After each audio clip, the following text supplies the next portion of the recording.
Welcome dear rockers, कैसे हो आप सभी। तो आज हम लेकर आ चुके हैं आपके लिए पिछले हफ्ते रिलीज हुई ये गर्मा गर्म और धमाकेदार ज़ॉम्बी एक्शन थ्रिलर मूवी। अगर आप ज़ॉम्बी मूवी के फैन हैं तो जाहिर सी बात है आप लाइक बटन पे क्लिक करेंगे, और अगर फैन नहीं भी हैं तो वीडियो देखने के बाद आप लाइक बटन को जरूर क्लिक करेंगे। इस उम्मीद के साथ चलिए शुरू करते हैं इस मूवी का एक्सप्लेन, जिसका नाम है ये आपके सामने। तो कहानी की शुरुआत में एक हर्बल मेडिसिन कंपनी की फैक्ट्री को दिखाते हैं, जहाँ जोरों शोरों से पैकेजिंग का काम चल रहा है। दूसरी ओर नीना नाम की एक लड़की किसी मैरिज फंक्शन में काम कर रही होती है। मेहमानों को ड्रिंक वगैरह देकर वो बर्तन धोने बैठती है, और तब उसका बॉयफ्रेंड जो कि पुलिस स्टेशन में काम करता है वो आ जाता है वहाँ पे। उसका नाम है रहमान। नीना उससे बहुत ही गुस्सा है दोस्तों, क्योंकि वो कभी उसे शादी के लिए प्रपोज ही नहीं करता, बहाने बनाता रहता है, इसीलिए वो उसका मुंह तक नहीं देखती। लेकिन आज रहमान उसको रिंग देकर प्रपोज करने के लिए आया होता है, इसलिए मजे से उसकी डांट खाते हुए वो रिंग निकालता है। लेकिन तभी पुलिस स्टेशन से उसे कॉल आ जाता है और वो तुरंत वहाँ जाना पड़ता है उसे। वो तो नीना को सरप्राइज करके रिंग देना चाहता था, इसलिए वो इस बार भी रिंग को छुपा लेता है। सोचता है कभी दूसरे टाइम में दूंगा, और नीना को हंसाने के लिए उसके हाथ का साबुन अपने चेहरे पे मल देता है और कहता है कि प्लीज थोड़ा हंस दो यार, मैं लौट कर क्योंकि तुम्हें बहुत ही बड़ा सरप्राइज देने वाला हूँ। वो भी कहती है ठीक है जाओ मरो जहाँ जाकर मरना है, लेकिन हाँ जल्दी वापस आ जाना, कहकर वो थोड़े प्यार से उसे विदा करती है। उसके जाने के बाद दोस्तों वहाँ पे एक बड़ी कार आती है और कंट्रोल खोकर एक जीप से टकरा जाती है। फंक्शन में आए लोग घायलों की मदद करते हैं। तब एक आदमी जाकर उस कार का दरवाजा पीटता है कि निकल बाहर, सभी को मरवाने का इरादा है क्या तेरा, कहकर वो दरवाजा खोल भी देता है। लेकिन अंदर ड्राइवर खून से लथपथ हालात में पड़ा होता है। अचानक वो बाहर निकलकर उस आदमी को पकड़कर धकेलता है और उसे काट खाने लग जाता है। दोस्तों नीना और बाकी सभी लोग तो शॉक होकर ये सब देख रहे होते हैं, और यहाँ पे मूवी का टाइटल द एलेक्सर डालकर शुरू होती है ये इंडोनेशियन मूवी। इस घटना के 5 घंटे पहले का फ्लैशबैक दिखाया जाता है। वही फैक्ट्री याद है जो शुरुआत में दिखाई गई थी, जहाँ पे वो हर्बल मेडिसिन बनते हैं। वहाँ पे एक साइंटिस्ट मेडिसिन के 2 सैंपल्स एक आदमी को देता है और कहता है कि एक को कंपनी के सीईओ को देना और दूसरा मैडम जी के पास पहुंचा देना। दूसरी ओर उस कंपनी के सीईओ को दिखाते हैं जो जरा बुजुर्ग मालूम होता है दोस्तों, और ये है सीईओ की वाइफ जो बहुत यंग है। इसका नाम है करीना। वो एक्सरसाइज करके ब्रेकफास्ट करने बैठती है। लगता है यहाँ कोई फंक्शन होने जा रहा है, जिसकी तैयारियां चल रही है बड़ी जोरों शोरों से। सीधे यहाँ से कट करके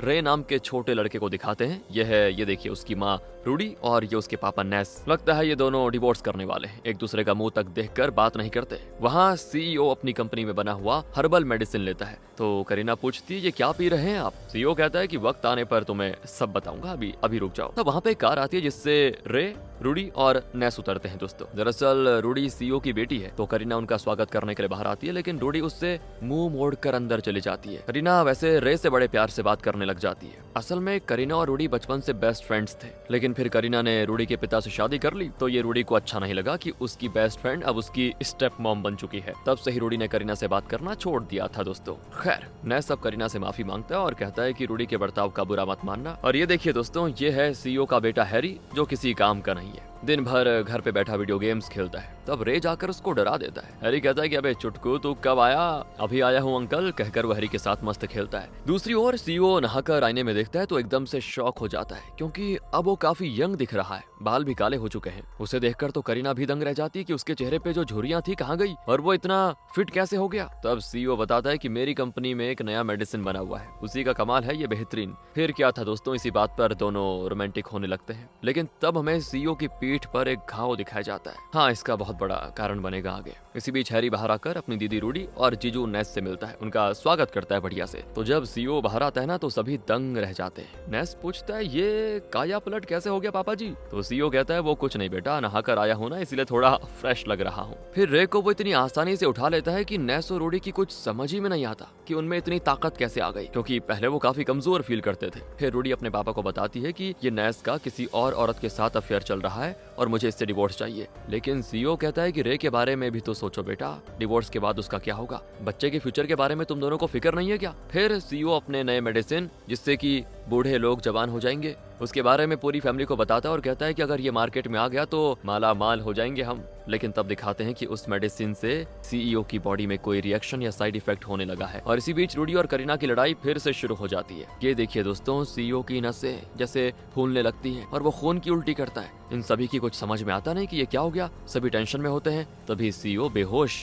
नेस तुरंत एम्बुलेंस को कॉल करता है और हैरी को खून देखकर तो डर लग जाता है और वो अपना डर कम करने के लिए एक पैक पी लेता है। थोड़ी देर बाद अचानक सीईओ उठ जाता है और अब उसको देखकर ऐसा लगता है जैसे वो पूरा ज़ॉम्बी बन चुका है दोस्तों। रे तो घबराकर तुरंत चिल्लाता है और तब जाकर सभी सीईओ को देखते हैं। सबके सब बौखला जाते हैं। तभी वहाँ पे एक नौकर आता है जिसे सीईओ काट देता है। ये लोग चीखते चिल्लाते हैं और तभी फैक्ट्री का एक आदमी आता है जिसे सीईओ काटने की कोशिश करता है, लेकिन वो सीईओ को काटने से रोक लेता है। लेकिन तब सीईओ उस पे खून की उल्टी कर देता है और उसका खून उस आदमी की आंखों और कानों में चला जाता है। फिर हैरी आकर अपने पापा ज़ॉम्बी को पकड़कर खींचता है। अब वो हैरी को काटने की कोशिश करता है। सभी फिर हैरी को बचाने की कोशिश करते हैं। इस तरह हर कोई एक दूसरे को बचाने में लगा हुआ रहता है, लेकिन हैरी तब भी नहीं मानता। उसके हाथ में क्रॉसबो होता है जिसका ट्रिगर वो दबा देता है, जो कि सीधे सीईओ के सर पे उतर जाता है और वो मर जाता है। दोस्तों, सबके सब बाथरूम में जाकर अपने शरीर पर लगे खून साफ करने में लगे होते हैं और तब वो फैक्ट्री वर्कर जिस पर सीईओ ने खून की उल्टी कर दी थी, वो जाकर कार में बैठता है। तो नेस उसे समझाता है कि पुलिस को साफ साफ बता देना कि ये एक एक्सीडेंट था और कुछ मत कहना। हैरी ये कार में बैठकर रोने ही लग जाता है कि मैंने पापा का कत्ल कर दिया, बताओ। लेकिन तब रूडी उसे शांत करवाती है कि देखो वो एक एक्सीडेंट था, तुम बेकार में खुद को कातिल ऐलान मत करो। इसी बीच सीईओ ने जिस नौकर को काटा था वो पूरा ज़ॉम्बी बन चुका था। वो इन पर हमला करने आता है और सबके सब उससे जान बचाकर भागने लगते हैं। पर तब घर में काम करने वाली एक और लड़की दोस्तों बीच में आ जाती है और वो नौकर उसे काट देता है। इस तरह घर में ज़ॉम्बी इन्फेक्शन फैलने लग जाता है। इतने में कार में बैठा हेनरी रूडी को बताता है कि पीछे कुछ गड़बड़ है। रूडी उतरकर पीछे जाती है तो वहाँ एक लड़की जो ज़ॉम्बी बन रही है वो रूडी पे तुरंत हमला कर देती है। दोस्तों,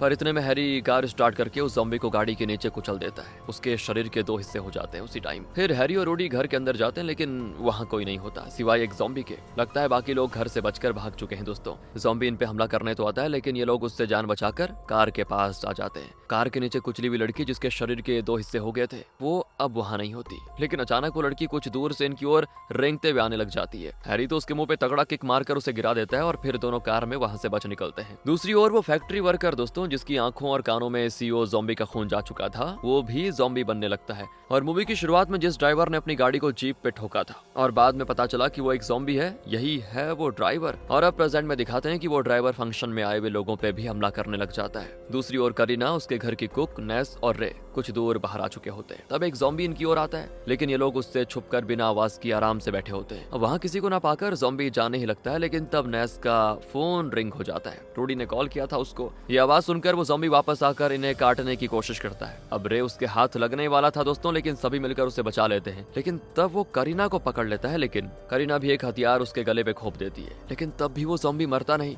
ऐन वक्त पर बारिश आ जाती है और अब ज़ॉम्बी वहीं बैठकर आसमान को ताकने लग जाता है। इन पर हमला नहीं करता, मतलब वो कंफ्यूज हो गया था। फिर ये मौका पाकर चारों वहां से बच निकल लेते हैं। अब एक और रूडी और हैरी तो दूसरी ओर करीना की टीम, दोनों फोन पे बात करते हुए ये डिसाइड करते हैं कि पास में जो मैरिज फंक्शन चल रहा था वहां मिलेंगे। करीना की टीम पहले वहां पहुंच जाती है, लेकिन फंक्शन में आए कई सारे लोग ज़ॉम्बी बन चुके थे। ये लोग उनसे बचकर दूसरी ओर जाने की कोशिश करते हैं, लेकिन तभी दोस्तों एक ज़ॉम्बी उस कुक को काट लेता है। इसी बीच करीना उसे बचाने तो जाती है, लेकिन नेस उसे खींच ले जाता है। कुछ ज़ॉम्बीज इन पर भी हमला करने आते हैं, लेकिन उनसे बचकर ये लोग अंदर जाकर गेट लॉक कर देते हैं। इतने में रूडी और हैरी कार में वहां पहुंच जाते हैं, लेकिन जब वो यहाँ का हाल देखते हैं तो उनकी भी हालत खराब हो जाती है। अब नेस कहता है कि हम मैरिज वेन्यू में ही हैं, तो रूडी कहती है मुझे तुम नजर नहीं आ रहे, मैं बाहर हूँ, कहकर वो कार का हॉर्न बजाती है। अब उसे क्या पता था दोस्तों कि हॉर्न की आवाज ज़ॉम्बी के लिए खुला न्योता होगा। ज़ॉम्बी की पूरी पलटन इनकी कार की ओर आ जाती है। तब जाकर रूडी को अपनी गलती का एहसास होता है कि मैंने क्या कर दिया, और हैरी कार को रिवर्स में चलाने लग जाता है। तभी वहाँ एक किसान घास लेके जा रहा होता है। उसको देखते ज़ॉम्बीज का ग्रुप उस पे झपट पड़ता है पूरी तरह, और बाकी ज़ॉम्बीज कार के पीछे चले जाते हैं। इसी बीच रे, करीना और नेस बाहर निकल आते हैं, और खून से लथपथ लोग जो ज़ॉम्बीज बन रहे हैं उनके बीच से निकलकर ये लोग कार के पास आ जाते हैं। लेकिन अब प्रॉब्लम ये होती है कि कार स्टार्ट नहीं होती। तब एक औरत जो अभी नई नई ज़ॉम्बी बनी थी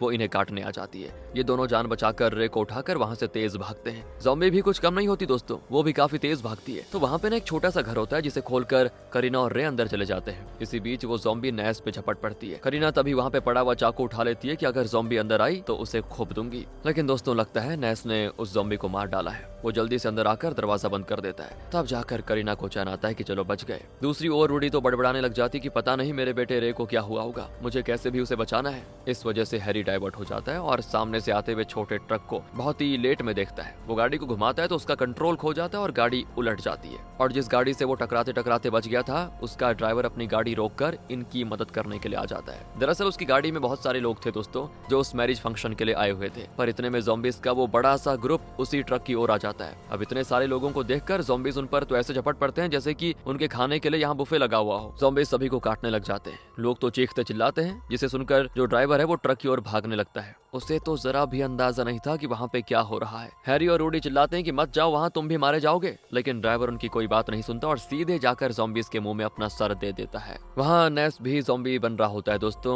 क्योंकि जिस ज़ॉम्बी को उसने अभी हाल ही में मारा उसने नेस को काट दिया था। वो रे से कहता है कि बेटा अपनी माँ से कह देना कि मैं कभी उसे धोखा नहीं देना चाहता था, लेकिन मुझसे गलती हो गई, आई लव यू बेटा, कहकर वो बाहर जाने लग जाता है। लेकिन तभी वो ज़ॉम्बी बन जाता है दोस्तों और रे पर ही हमला कर देता है, लेकिन करीना उसे बचा लेती है। लेकिन नेस फिर करीना को ही काटने आता है और तब रे बड़ी मुश्किल से करीना को नेस से बचाता है। फिर वो रे को ले जाकर दूसरे कमरे में लॉक कर देती है और यहाँ नेस बार बार दरवाजा पीटकर उसे तोड़ने की पूरी कोशिश करता है। आखिर जब वो दरवाजा तोड़कर अंदर झपटता है ना, तो सीधे जाकर एक भाले के ऊपर गिरता है और वहीं फंस जाता है। करीना फिर बाहर निकलकर कमरे के दरवाजे को बंद कर देती है। दूसरी ओर रहमान को दिखाते हैं दोस्तों, जो कि अपने पुलिस स्टेशन में है। वहाँ कुछ इलीगल पटाखों को पुलिस ने जब्त करके रखा होता है। तभी वहाँ पे रूडी और हैरी भागे चले आते हैं और उन्हें ज़ॉम्बीज के बारे में बताते हैं। तो वो कहते हैं कि तुम दोनों यहीं सेफ रहो, हम जाकर देखते हैं। तो 4 पुलिस वाले बाहर चेक करने जाते हैं। वो उस ट्रक को देखते हैं जिसमें बहुत सारे लोग थे, लेकिन अब वो सारे के सारे ज़ॉम्बीज बन चुके हैं दोस्तों। अब वो इन पुलिस वालों का शिकार करने के लिए आते हैं और देखते ही देखते चारों का कत्ल कर देते हैं। दूसरी ओर जिस घर में करीना और रे छुपे होते हैं, वहाँ नीना आती है। दरअसल ये नीना का ही घर है। वो चाकू दिखाकर पूछती है कि तुम लोग कौन हो, तो करीना बताती है कि अंदर एक ज़ॉम्बी है, प्लीज हमारी मदद करो। और तब नीना रहमान को कॉल करके रोती है कि मेरी माँ और पापा दोनों मर चुके हैं। सुनकर रहमान चौंक जाता है और तभी खून से लथपथ एक पुलिस ऑफिसर भागा चलाता है। उसे ढेरों ज़ॉम्बीज चेस कर रहे होते हैं। तो हैरी उसको अंदर लेकर दरवाजा लॉक कर देता है और वो एंट्रेंस को टेबल शेल्फ वगैरह से ब्लॉक करने में लगे होते हैं। रहमान अब उस ऑफिसर को बचाने की कोशिश करता है, लेकिन वो तो धीरे धीरे ज़ॉम्बी बन रहा था। हैरी कहता है कि इससे हम सभी को खतरा है, प्लीज उसे अभी के अभी शूट कर दो, लेकिन रहमान ऐसा नहीं करना चाहता और तब हैरी उसकी गन छीनकर खुद ही उस ऑफिसर को शूट कर देता है दोस्तों। इसके बाद तो रहमान हैरी पर चिल्लाता भी है कि वो मेरा सीनियर ऑफिसर था, तुमने शूट क्यों किया? लेकिन इतने में वो ऑफिसर फिर उठकर रहमान पे हमला कर देता है और रहमान को बचाने के लिए हैरी उस ज़ॉम्बी पे गैस स्प्रे करके उसे लॉकअप में फंसा देता है। रहमान की समझ ही नहीं आता कि ये चल क्या रहा है, गोली लगने के बावजूद भी मरा क्यों नहीं। इसी बीच कई 100 ज़ॉम्बीज पुलिस स्टेशन की ओर चले आते हैं। यहाँ दिखाते हैं तो रूडी नेस को कॉल करती है, लेकिन वो कॉल नहीं उठाता। तो रूडी रोने लग जाती है कि रे को कुछ हो गया होगा। हैरी उसे हिम्मत देता है कि अपना रे फाइटर है, फाइटर, उसे कुछ नहीं होगा। और तब एक अननोन नंबर से कॉल आता है। दरअसल करीना ने नीना के नंबर से कॉल किया था और कॉल में रे की आवाज सुनने के बाद ही रूडी की जान में जान आती है। तब करीना बताती है कि नेस ज़ॉम्बी बन चुका है। इस पे रूडी कहती है कि अगर मुझे कुछ हो गया तो प्लीज मेरे बेटे रे का ख्याल रखना। तो करीना कहती है कि प्लीज ऐसा मत कहो, तुम्हें कुछ नहीं होगा। रूडी फिर से इमोशनल होकर कहती है मुझे प्रॉमिस करो कि रे को तुम सेफ रखोगी। और तभी एक ज़ॉम्बी पुलिस स्टेशन के अंदर घुसने की कोशिश करता है, लेकिन ये तीनों दरवाजे के साथ चिपक के खड़े होते हैं ताकि ज़ॉम्बीज अंदर ना आ पाए। फिर रहमान दूसरे पुलिस स्टेशन को कॉल करके मदद मांगता है, लेकिन वहाँ पे गन शॉट्स और लोगों की चीखें सुनाई पड़ती हैं। लगता है दोस्तों उस स्टेशन पर भी ज़ॉम्बीज अटैक हुआ है। और अब ये तीनों स्टेशन के बालकनी में जाकर देखते हैं तो पता चलता है हर तरफ ज़ॉम्बीज ही ज़ॉम्बीज हैं। जिस तरह इलेक्शन से पहले घर घर जाकर वोट मांगे जाते हैं ना, वैसे यहाँ ज़ॉम्बीज घर घर जाकर वहाँ के लोगों को काट खा रहे होते हैं। फिर रूडी करीना को कॉल करके कहती है कि बचपन से हम दोनों कितनी बेस्ट फ्रेंड्स थी, लेकिन अचानक मैंने तुमसे बात करना बंद कर दिया। जब तुम्हारे पापा की मौत हुई थी मैं उनके फ्यूनरल में भी नहीं आई। जब हम स्कूल में पढ़ती थी तो मेरे पापा हमेशा अपने बिजनेस में बिजी रहते थे, वो कभी मुझे लेने तक नहीं आते थे। वो तो तुम्हारे पापा थे जो हम दोनों को स्कूल से घर ड्रॉप करते थे। ऐसे अच्छे इंसान के फ्यूनरल में तो मुझे जाना ही चाहिए था, लेकिन मैंने वो भी नहीं किया। मुझसे बहुत बड़ी गलती हो गई, प्लीज माफ कर दो, मैं तुम्हें बहुत ही मिस करती हूँ। करीना कहती है कि मैं भी अपनी बेस्ट फ्रेंड को बहुत मिस करती हूँ। जैसा तुम समझ रही हो, मैंने पैसों के लिए तुम्हारे पापा से शादी नहीं की, वो सच में मुझे बहुत ही पसंद थे, इसीलिए मैंने शादी की। इस तरह दोस्तों वो अपनी तरफ की सच्चाई बता देती है। लेकिन इस क्राइसिस में इन दोनों फ्रेंड्स के बीच सुलह तो हो जाती कम से कम। यहाँ रहमान और हैरी देखते हैं कि पास ही के चर्च में बेल बजता है, जिसे सुनकर सारे ज़ॉम्बीज उस तरफ जाने ही लगते हैं। रहमान कहता है कि मुझे लगता है ये ज़ॉम्बीज आवाज की ओर अट्रैक्ट होते हैं, और इस बात को साबित करने के लिए वो अंदर रखे पटाखों में से एक रॉकेट लगाकर उसको जलाकर छोड़ देता है, और उसी आवाज को सुनकर ज़ॉम्बीज उस रॉकेट की दिशा में जाने लग जाते हैं। तो वहाँ पे एक मोटर बाइक और ट्रक होते हैं। ये लोग प्लान बनाते हैं कि उस बाइक से हम सीधा नीना के घर पहुंच सकते हैं जहां करीना और रे हैं। तो ये तीनों पुलिस स्टेशन में रखे हुए सेफ्टी सूट्स पहन लेते हैं ताकि ज़ॉम्बीज बाइट का असर ना हो। फिर रहमान बाकी दोनों को गन्स भी देता है। अब ये लोग पटाखे फोड़ फोड़ कर ज़ॉम्बीज को डाइवर्ट करने और उस मौके का फायदा उठाकर यहाँ से भाग निकलने का प्लान बनाते हैं। फिर दोस्तों दरवाजा तोड़कर पहले तो वो रॉकेट जलाकर बाहर फेंकने की कोशिश करते हैं, लेकिन बदकिस्मती से वो रॉकेट अंदर ही गिरकर ब्लास्ट हो जाता है, जिसकी आवाज सुनकर सारे ज़ॉम्बीज यहीं बिल्डिंग की ओर तेजी से आने लग जाते हैं। ज़ॉम्बीज तो दरवाजे को जोर जोर से धक्का देकर खोलने की कोशिश में होते हैं, तो ये लोग अंदर से दरवाजे को बिल्कुल कस के पकड़े होते हैं। फिर रहमान जल्दी से जाकर एक बॉम्ब ले आता है और उसको जलाकर बाहर फेंक देता है। इसके बाद बारी बारी से एक एक पटाखा बाहर फेंका जाता है, जिसकी वजह से सारे ज़ॉम्बीज़ पटाखों के पीछे भागने लगते हैं। इसी बीच ये लोग कुछ पटाखे उठाकर बाहर निकलते हैं और बाइक से बचने की सोचते ही हैं, लेकिन तब सामने से एक और ज़ॉम्बी आ जाता है और फिर कोई रास्ता ना पाकर हैरी उसे शूट कर देता है दोस्तों। और शूटिंग की आवाज सुनकर पटाखों के पीछे भागे हुए सारे ज़ॉम्बीज़ इनकी ओर मुड़ जाते हैं और इनको अब चारों तरफ से घेर कर काटने की कोशिश की जाती है। लेकिन इनके पास पुलिस वालों का वो शील्ड होता है, जिससे कि वो ज़ॉम्बीज़ को काटने से रोक लेते हैं। और देखते देखते ज़ॉम्बीज़ की बड़ी भीड़ वहाँ पे जमा हो जाती है और सबके सब इनको नीचे धकेल कर इन पे झपट पड़ते हैं। दूसरी ओर नेस दोस्तों, जिसके पेट में भाला घुसा हुआ था, वो उस भाले से खुद को छुड़ा लेता है और दरवाजा पीटना शुरू कर देता है। ये आवाज सुनकर कई सारे ज़ॉम्बीज़ उस घर में घुसने की कोशिश करते हैं, लेकिन करीना और नीना की समझ में नहीं आता कि क्या करें। तभी आसमान में बादल गरजने की आवाज आती है।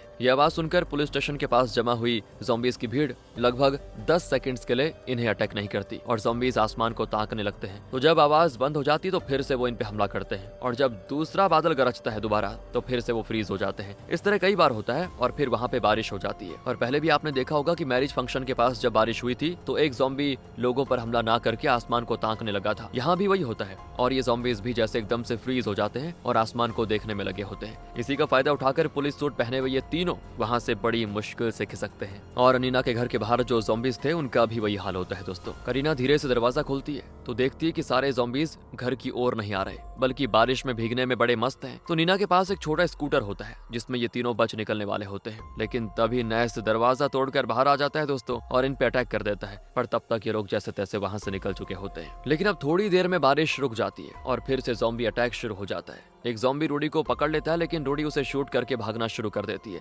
लेकिन दूसरे ज़ॉम्बीज़ उसका पीछा नहीं छोड़ते। हाँ, वो एक ट्रक में चढ़ती है तो अंदर से एक ज़ॉम्बी उस पर झपट पड़ता है। उसे बाहर धकेल कर रूडी अंदर चढ़ जाती है और दरवाजा लॉक कर लेती है। दूसरी ओर हैरी और रहमान ज़ॉम्बी से बचकर वापस पुलिस स्टेशन के अंदर जाकर दरवाजा लॉक कर लेते हैं। और उसी वक्त करीना की टीम ट्रक के पास पहुंच जाती है दोस्तों। करीना देखती है कि रूडी ट्रक में फंसी हुई है और उसे ज़ॉम्बीज़ ने घेर के रखा हुआ है। कुछ ज़ॉम्बीज़ करीना को देखकर उसकी ओर भागे चले आते हैं। नीना जल्दी से अपना स्कूटर स्टार्ट करने की पूरी कोशिश करती है, लेकिन जैसा कि आप जानते ही हैं, ऐसे मौकों पर डायरेक्टर्स अच्छे से अच्छी गाड़ियों को भी स्टार्ट होने नहीं देते। और इस मूवी के डायरेक्टर ने भी अपनी ड्यूटी बखूबी निभाई है दोस्तों, जिसकी वजह से नीना का स्कूटर स्टार्ट नहीं होता। पर तब रूडी के पास जो पटाखे थे उन्हें वो एक एक करके जलाकर दूर फेंकती है। इस वजह से जो ज़ॉम्बीज़ करीना की टीम के पीछे पड़े थे वो सभी पटाखों की दिशा में भागने लगते हैं। और तब रूडी भाग कर जाती है और रे को उठाकर उसको सीने से लगा लेती है दोस्तों। लेकिन तभी होता यह है कि एक ज़ॉम्बी तेजी से इनकी ओर भाग कर आता है और ये चारों ट्रक में चढ़ जाते हैं। नीना रहमान को कॉल करती है तो वो कहता है कि तुम लोग कैसे भी करके पुलिस स्टेशन आ जाओ। करीना ड्राइव करती है, लेकिन वो बहुत डरी हुई है दोस्तों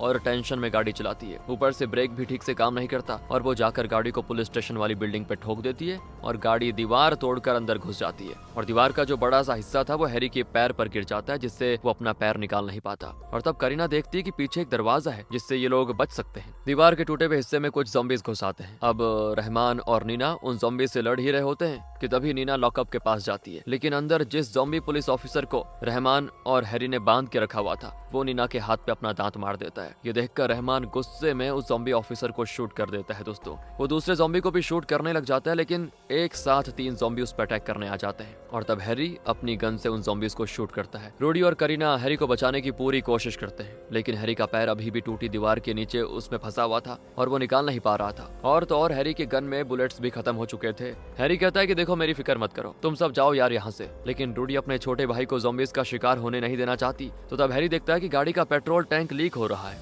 और पेट्रोल जमीन पे भी टपक रहा है। फिर वो एक पटाखा जलाता है, लेकिन ये देखकर नीना रूडी और रे को कन्विंस करके अपने साथ लेके जाती है। लेकिन रूडी अपने भाई के लिए बड़ी रो रही होती है। दूसरी ओर रहमान और नीना दोनों को ही ज़ॉम्बीज़ पकड़ कर काट रहे होते हैं और इस हालात में भी रहमान अपने पॉकेट से दोस्तों वो रिंग निकालता है जो उसने नीना को प्रपोज करने के लिए खरीदी थी। ज़ॉम्बीज़ इनको लगातार काटे खा रहे होते हैं और इसी हालत में रहमान नीना को प्रपोज करता है। वो भी रिंग को अपनी उंगली में पहन लेती है। दूसरी ओर हैरी उस पटाखे को पेट्रोल टैंक के ठीक नीचे फेंकता है और वहाँ पे होता है बड़ा सा ब्लास्ट, जिसमें वहाँ के सारे ज़ॉम्बीज़ मर जाते हैं। वहाँ रखे हुए सारे पटाखे बॉम्ब वगैरह भी जलने लग जाते हैं जाते हैं जिससे कि आसमान में आतिशबाजी होती है। अब सिर्फ रूडी, करीना और रे जिंदा बचे हुए हैं। लेकिन यहाँ पे रिवील होता है कि एक ज़ॉम्बी ने रूडी को काट लिया था और ये जानकर करीना उसके घाव को देखती है और कहती है जरूर इसका कोई इलाज तो होगा, तुम चलो मेरे साथ। लेकिन रूडी कहती नहीं, अपने बेटे की जान के मामले में मैं रिस्क नहीं लूंगी। वो करीना को गले लगाकर कहती है तुम प्लीज रे को लेकर यहाँ से कहीं दूर चले जाओ, मुझे पूरा विश्वास है कि तुम रे को बहुत प्यार दोगी। फिर वो रे को समझाती है कि बेटा अब से करीना तुम्हारी नानी नहीं तुम्हारी माँ है। लेकिन रे रोते हुए कहता है कि मैं आपके साथ चलूंगा माँ। और तब करीना रे को रूडी से अलग करके उसे बाइक पे बैठाती है और रूडी को प्रॉमिस करती है कि रे को बचाने के लिए मुझे मरना भी पड़े तो मैं मर जाऊंगी, तुम फिक्र मत करो। इस तरह रूडी को प्रॉमिस करके वो रे को वहां से लेके जाती है और रूडी कुछ पटाखे जलाती है, जंगल की तरफ जाती है ताकि सारे ज़ॉम्बीज उसके पीछे पीछे आ जाएं और कोई भी करीना और रे को फॉलो ना करे। और इससे पहले कि रूडी ज़ॉम्बी बन जाती वो खुद को गन से शूट करके मर जाती है दोस्तों। दूसरी ओर करीना रे को लेकर रात भर ड्राइव करती रहती है और आखिर उस टाउन से बहुत दूर एक शहर के हाईवे में पहुंच जाती है। और तब दिखाते हैं कि एक ज़ॉम्बी उसी हाईवे से अगले शहर की ओर जा रहा है। यहाँ से उस शहर के एक बुजुर्ग कपल को दिखाते हैं, इनके पास भी सीईओ की फैक्ट्री में बना वो मेडिसिन है। और मूवी की शुरुआत में सीईओ की कंपनी के एक साइंटिस्ट ने मेडिसिन की 2 शीशियां एक आदमी को दी थी और कहा था कि एक शीशी सीईओ को दे दो और दूसरी मैडम जी तक पहुंचा दो। ये बुजुर्ग औरत थी वो मैडम जी है दोस्तों। उसने अभी अभी ये मेडिसिन लिया है और वो नहाकर मस्त बाहर आती है तो उसका पति उसको देखकर शॉक हो जाता है क्योंकि अब वो कम से कम 20 साल यंग लग रही है। वो अपने पति को बताती, पता है ये हमारी कंपनी में बने एक हर्बल मेडिसिन का कमाल है, इससे लोग यंग बन जाते हैं। इस तरह वो इस प्रोडक्ट के बारे में बताती है और यहाँ पे लगता है ये कहानी का एंड नहीं बल्कि डायरेक्टर फ्यूचर में बनाने वाले इसके सीक्वल की ओर इशारा कर रहे हैं। खैर दोस्तों, इसी के साथ ये कहानी यहाँ पे खत्म हो जाती है। और अगर आपको ये वीडियो अच्छी लगी हो, स्टोरी अच्छी लगी हो, एक्सप्लेनेशन अच्छा लगा हो तो लाइक करें, चैनल को सब्सक्राइब, ध्यान रखिएगा अपना and finally thanks for watching.